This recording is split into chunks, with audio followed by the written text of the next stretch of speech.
Okay, nandito na naman po tayo manonood ng balita at ating bibigyan ng reaksyon at opinyon na nung meron dito. Ito'y galing sa Balitang Pinoy TV. Shocking, grabe.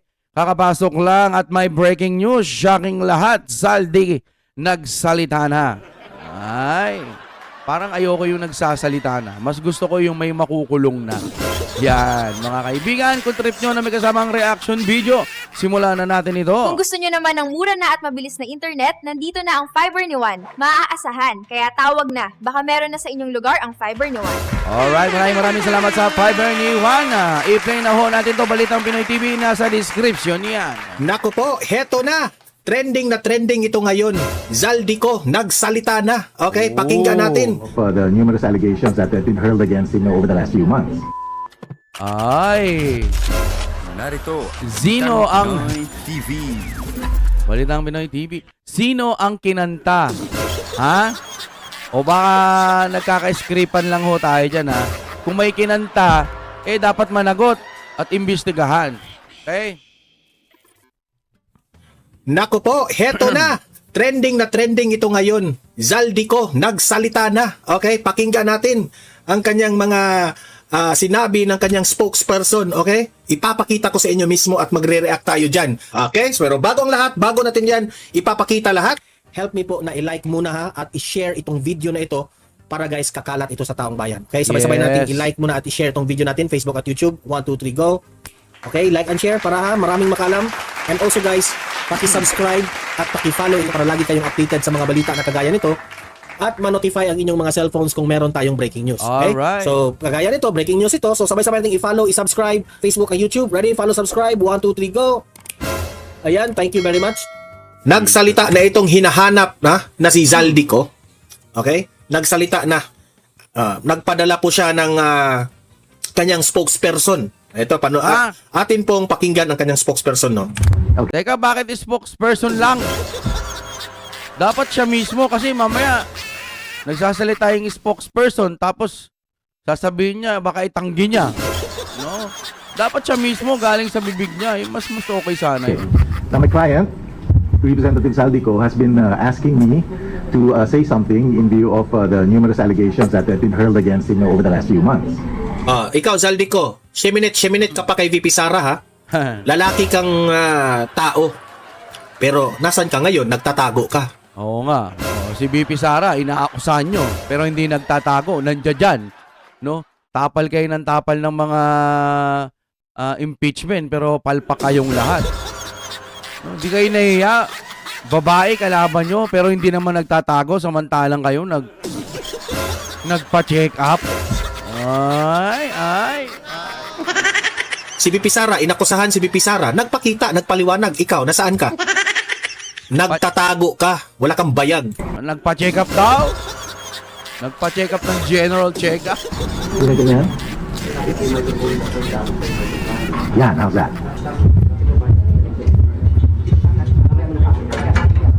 How's this? Okay.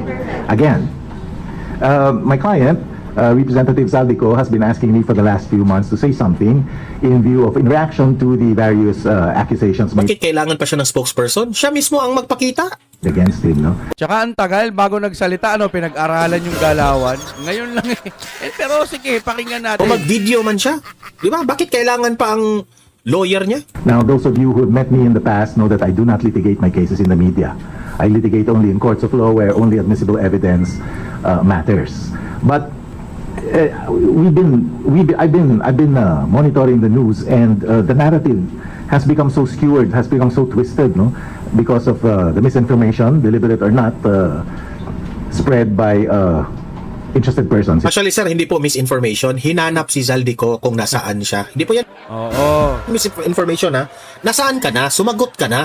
Huwag yung ibang tao ang pasasagutin mo sa problema mo, sa issue mo, di ba? In these cases, and against my better judgment, maybe I figured it's time to say something. Now, Representative Go would have wanted to be here himself so he can answer your questions. Unfortunately, there are credible and serious threats to his life na he's Yan ang pinakaunang rason. Hindi raw siya magpapakita sa Pilipinas kasi may banta raw ang kanyang buhay. Wow. Ay, daming pera. May banta. Eh, ang tanong, sir, bakit yung air assets niya? Ha? Pinapunta niya sa labas. Putik si BP Sara lalo. Ang daming banta pero hindi naman nawawala. Nandiyan dyan lang. Kung pumupunta sa ibang bansa, nagtatrabaho pa rin yung Office of the Vice President. Oh. Samantalang kayo, nagsiwalaan na kayo. BP Sara, nandiyan dyan pa rin. Hinaharap. Eh, kayo may taga-spokesperson pa. Si BP Sara nga nagsasalita mag-isa eh. Laban sa lahat ng mga buaya. Eh, yung mga kalaban ni BP Sara, sige, tago rito, tago doon. Di ba? Anong purpose niya doon? Di ba? Be afraid to come out at this time. Now, hopefully I can answer some Hindi nga natatakot si Martin Romualdez, di ba? Oh. Sana dumating siya rito. of your questions. I don't have a prepared statement. Hopefully I can answer some of your pressing questions, and hopefully we can, the objective is to realign, no, to redirect the narrative para so we level the playing field again, because I'm afraid Ay nako, sasabihin mo lang naman walang kasalanan si Saldi ko eh. Ang dami pang pa-English. Sabihin mo walang kasalanan si Saldi ko. Tapos, ay, dami pang pa-English. Ganun lang din ata sasabihin ito eh. O hindi naman kaya magtuto. Sabihin nyo na diretsa, sir, di ba? No? that Hindi po level the playing field? No, sir. Hindi po dapat i-level natin yung playing field. Ha? Patunayan nyo na malinis si Saldico. Yun lang po. Bakit kailangan nating i-level? Di ba? Galit na po ang taong bayan dito sa mga nakawan sa korupsyon. Inakusahan, tapos hindi na makita, hindi na magilap. Nagpa-check up. Samantalang si BP Sara nung inakusahan, hinaharap. Di ba? Ang dami niyong pinukol, tapos kayo, kalalaking yung mga tao. Tapos iba pa pinapaharap nyo, nagtatago kayo sa mga attorney nyo. Dahil lang, magsalita kayo, no? Sabihin nyo, wala akong kasalanan. Tapos, pinagbibintangan ako. Ang may kasalanan talaga niyan, dapat paimbestigahan si BP Sara Duterte. Lagi naman ganun, eh, no? O ngayong bagyo, ano bang pag-iimbestigahan gagawin nila? Anong imbestiga? Dolomite Beach. Hindi nawawala yan. Ay, nako, Pilipinas. Ay, ang daming control sa project sa Cebu, ha. Eh, ayan, na-fact check. Oh, yari kayo ngayon sa taong bayan, magagalitin. Alam nyo, kakapinsala lang ng Cebu, no? Tapos pinsala na naman ulit. Grabe, lindol, bagyo, buong Pilipinas, Mapaluzon, Visayas, Mindanao. Nagagalit na ho ang inang bayan. O baka nga Panginoon ang may gawa nito para lalong manginig yung mga taong bayan na, puti, sino ba dapat ang sisihin dito? Alam natin, kalikasan yan. Pero, pwede naman sana mapagandaan. Hinahanap na yung mga flood control. Tingnan natin ha. Ngayon, ang tinuturo ngayon, si Saldico. Di ba? Meron pong siyang dapat i-answer. Especially doon sa budget. Yun ang sagutin ninyo. Oo. Wala kasing iba eh. Papunta talaga sa kanya. Si Martin Romualdez at si Saldico, sila yung may hawak ng budget doon sa House of Representatives. Di ba? So, sagutin na. No, wag nang dabi pang kadramahan. not only the press but the people in general have been misled by inaccurate statements and interpretations of the law, as you might have noticed. Now, I-accurate mo, sir, kung anong law yan, no? Huwag yung general statement. let me jump the gun because I know someone will ask this inevitably. I do not know where he is. I do not know where he is because I never asked him where he is. It's not relevant for his defense. Pilipi, okay lang naman mag-English, no? Pero mas marami ho tayo mga mahihirap na kababayan na hindi naman nakakaintindi ng English. Para mas accurate din ang pag-unawa ng mga tao, lalo na ako, di ako masyadong maano sa English. Sana ho, Tagalog yung gamitin natin. Mas importante kasi ngayon yung Tagalog. Ang hirap kasi sa Pinas, pagka hindi marunong mag-English, bobo na sa kanila eh. Pero kailangan Tagalog, Filipino, kahit Bisaya, anong gamitin yung lingwahe? Straight to the point, may kasalanan ba? Ano bang sasabihin nyo? Baka sasabihin nyo lang, walang kasalanan si Saldico, dami nyo pang in-English. Diba? And I never asked because I don't want to have to lie to any of you when you ask me that question as to where he is. I never asked. So Let's go. Yes. I know you, Camille.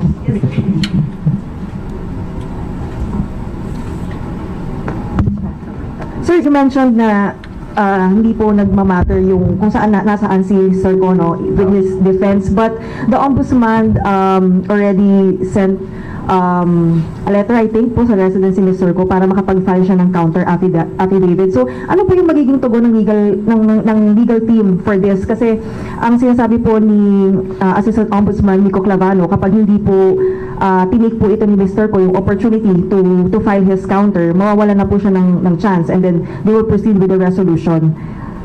Is Mr. Ko planning to file his counter here personally in the Philippines or in a Philippine embassy abroad? Okay. Ang sinabi ko, Camille, na hindi relevant yung presence niya, ang sabi ko, hindi relevant yung knowledge ko kung nasan siya. Now, his presence is of course required for him to answer yung charges. But let me be clear, I have not seen any complaint. No? Kasi a criminal investigation has to be initiated by a complaint. Meron naman kayo nakitang complaint? Anyone? When I say complaint, I mean something that has been sworn to under oath. And the only thing I've heard is that the ICI has referred its tentative findings to the Ombudsman. I don't think it's under oath, so I don't think that was a complaint. Now, under the Ombudsman's own rules, if there is an unsworn to complaint that's not verified, the Ombudsman is required to ask the witnesses to swear to it, to swear to supporting affidavits, and also the complainant, whom is also unidentified as of now, to submit a sworn affidavit. So, I don't know what he's supposed to answer. But that said, ang observation ko is that the Ombudsman Boying Remulla, has already said that he intends to file these cases by November 25. Now, assuming Mr. Ko is served today, that doesn't give them a lot of time for him to answer, for the Ombudsman to review and to write a resolution. My thinking is the Ombudsman has already prejudged this case. And this is bolstered by the statements of Secretary Vince Dizon, who said 60 people will be in jail by Christmas. Under these circumstances, there's really no... Siguro naman, sir, nasabi yan ni Vince Dizon kasi obvious na yung ebidensya. tactical benefit to filing a counter affidavit. So the answer is, at this time, the way things are going... Hindi ko kinampihan si Vince Dizon dito baka lang na yun ang opinion ni Vince Dizon kasi baka halata na niya yung ebidensya. Nakakasiguro siya na may makulong. He does not intend to file a counter affidavit. But, sir, kung ipatawag ba si Mr. Go, is he willing to personally attend? Like, for example, in the Senate Blue Ribbon Committee is inviting him in the next hearing, which is on November 14. Is he planning to even acknowledge to attend? Because in the past, he would release a statement na he will answer the allegations in the proper forum. And this time, he's being given the chance to explain himself. I don't know what he has to explain to the Senate because the Senate is investigating facts. Wala pa naman accusation sa Senate. And like I said, he's deathly afraid of coming home because may serious threats to his life. One half of the country wants to throw him in jail and throw away the key. The other half wants to string him up by the nearest tree. Would you come home under those circumstances? I wouldn't recommend that he come home. But to the extent possible, Camille, to the extent possible, we will respond to the Senate if we're invited. Unang-una, wala siyang dapat kinatakutan dito sa Pilipinas. Kaalyado niya si Martin Romualdez. Kaalyado niya si Bongbong Marcos. Pwede siya manghingi ng tulong ni Bongbong Marcos. Totoo. Di ba? Gwadyahan yung bahay niya with all the, mga sundalo. Pwede yan. Attorney, good morning. This is Chil po from DZXL Ironman. Yes po. Hi, Chil. Yes, good morning po. Attorney, is Representative Zaldico willing to release his SALN? No need.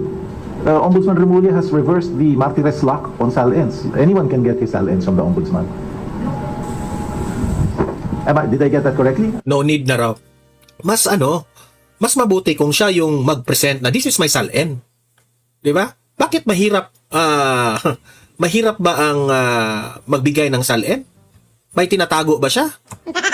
Nagtatanong lang kami Kasi kung hindi ka guilty at yung yaman mo ay galing yan sa tamang paraan, hindi po ninakaw, magpalabas siya ng SALN. Wala siyang dapat ikatakot at ikahiya. Di ba? Kung lahat ng mga pera niya ay hindi galing sa nakaw.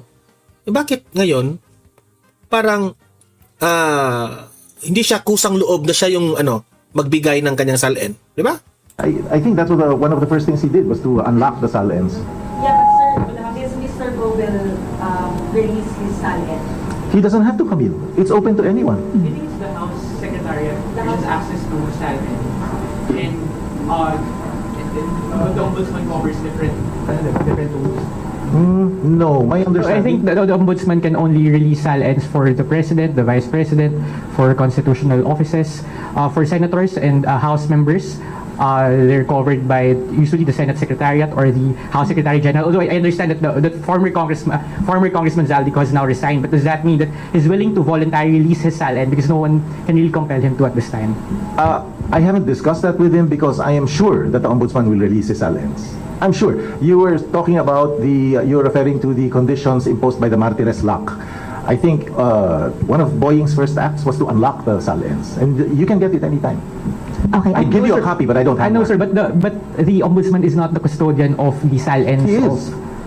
I don't He think is. so, sir. He is. Alam ko. Anong ibig sabihin ng mga reporter na ito? Si Zaldico na ang kusang loob na ilabas yan in public? Wag niyong pahirapan pa yung taong bayan na pupunta pa sa ombudsman to get the SALN of Zaldico. Kusang loob. If you think na malinis ka, di ba? Far back as the Gloria presidency, I've always thought that the ombudsman was. I can show you a copy. Okay, attorney, follow up. Yes. Regarding naman dun sa mga helicopter, Okay. register daw po ni Representative Zaldico yung mga, You have to be very precise with me on the choppers. What's the question? yung 5 na chopper po. 5 na choppers. Okay. Na nakalabas na po, 5, yung nakalabas po ng bansa. Okay. Tatlo pala, attorney, sorry. Okay. Si representative ko wala siyang may-ari na any aircraft. I understand that any aircraft Wala na siyang aircraft raw ngayon. Ano ba to? Biglang wala ng aircraft siya. Sa balita, ang mga air assets raw ni Zaldico nakalabas na. Pero itong spokesperson niya ngayon, o attorney ba niya, wala raw siyang aircraft. Okay. Wala na siyang aircraft. related to him is owned by Mississippi's Aviation. Now separate si Mr. Ko sa Mississippi's. You should ask the lawyer of Mississippi's. I'm not the lawyer. But see, yan na yung yan na yung isang misinformation na malaki. That's the reason we're here. Because Secretary Dizon keeps saying na i-freeze lahat yan, i-confiscate yan. If you look at his SALN, yung Mississippi's Aviation was incorporated in 2004, 2008. Now, Zaldico became a congressman in 2019. So, yung aviation company na in which he owns stock is what? Was already 15, 16, 17 years old before he became when he became a congressman. Now, sinasabi ni Secretary Dizon na ifo-forfeit daw. Dalawa lang ang forfeiture dito. No? A criminal forfeiture will require a criminal conviction. That's final. A civil forfeiture will require proof and a final decision that the forfeited property was illegally acquired. How can something that was acquired by a company 17 years before he became a congressman be illegally acquired? So sa madaling salita, so hindi po kay Representative Zaldico yung tatlong chopper? No. Not that I know of na meron siyang personal na chopper. Must be Mississippi's Aviations, which again is an old company. Naka-report sa SALN niya yun, ha? Thank you, attorney. Sir, good morning. Hi. Hannah po from Billionario. Hi, Hannah. Clarification lang din tungkol dun sa naging Senate Blue Ribbon hearing noong September.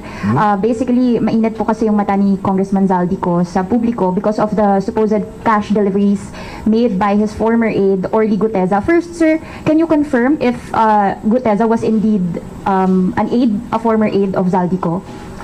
The first time I heard that name was at the Senate hearing, or was it the House? I learned about that Mr. Guteza's name. I heard Mr. Guteza's name for the first time at the same time you did, nung nahitingin ko. I know that he had two aides, something biblical, Matthew, Luke, something, Mark and Paul, sir? whatever, na former aides niya. But I understand also that they were no longer connected with him at the relevant time. Now, if you're asking me whether or not there were deliveries to Representative Ko at any time, no, categorical. You deny all the cash deliveries, including the To luggage, him? sir. Yes, to his house, to his condo. Who's making that accusation, Hannah? It was Orly Guteza who And where is he now? we can't find him, sir. It's for us to find out. There you But- go. You have to forgive me, my brain isn't trained to think that way. I'm always evidence-based. Kaya nga, the reason why we're here is para ma-realign nga natin, ma-redirect natin yung narrative. Na wag naman chismis, wag naman speculation. Because hindi Actually, may point siya. Ha? Kasi hindi pa nagpapakita si Gutesa. In fairness yung mga statement po ni Orly Gutesa, yun ang dapat imbestigahan.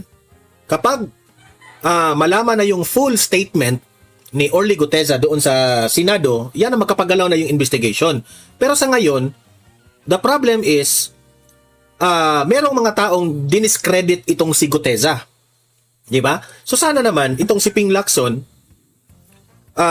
talking about the notarization of the affidavit of Orly Gutesa, sana naman hindi kayo magtuon ng pansin doon sa